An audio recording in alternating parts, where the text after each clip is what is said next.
I do the movies and I do the theater. I constantly go back and forth, going from one to the other, because if you just do one, well, it's so boring.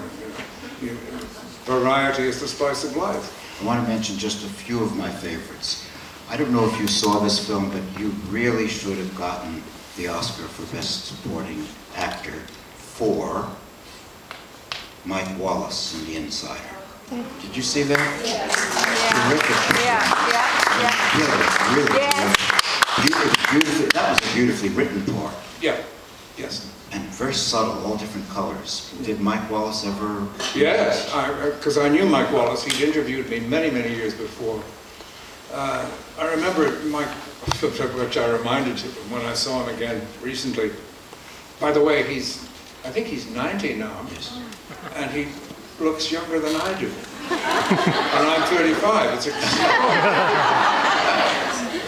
I resent it enormously.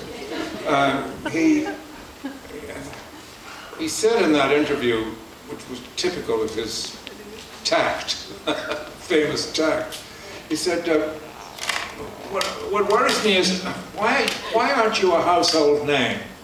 I love that kind of interviewer who opens the conversation with a remark like that. I said, well, I tell you, fame doesn't mean very much to me. The most important thing about fame is to get table A in a good restaurant. And after that, to hell with it. But I was afraid he was going to loathe me as him. And he didn't. He was terribly flattering about it. I was so relieved. He said he just didn't like the film because it raked up all that nonsense that CBS was going through. But he approved of you. Thank God, he approved of me and told me so. Did you slightly imitate him? Just very slightly. Well, you have to. When you were imitating, when you're doing his tele broadcasts, of course you have to do. You have to wear the same suit he wore. You have to sound like him. But once you're off that little scene and you're Mike Wallace moving around in life, yeah. Then you can be more yourself. Otherwise, it's a cheap imitation. And it goes way beyond that. Yeah.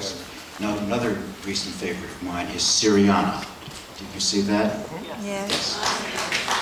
I will never forget the scene on the yacht in which your character laces into a spoiled, rich Arab. That's scary. Yeah. Because you sense the potential of that character to demolish him. We're just getting a little of his rage, but at full force it would be electrifying. Yes. Thank you. That was a good movie. Don't ask me what it was about. It's very complicated. Very complicated plot. But I think I got it the second time round. It takes about 2 or 3. Yes, I think so. But the contained rage of that character, the contained cruelty of that character. Oh, I love playing. Now, you often played not sympathetic characters. Are you drawn to the devilish characters? Yes.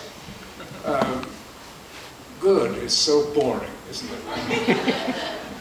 The devil must have been a very interesting, charming fellow. And I think that there's deviltry, even if I play a good person, there's got to be something wrong with him somewhere. You can't be goody two-shoes all the time.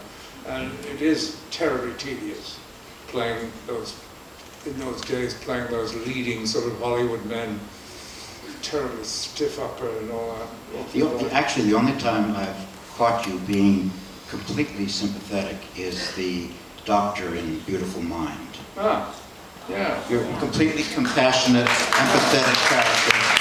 Very, very not true to form for Christopher Plummer. No. I mean, he doesn't have any dark sides at all. He's just a nice guy who has feeling for his patient. Give me dark every time. Give me dark.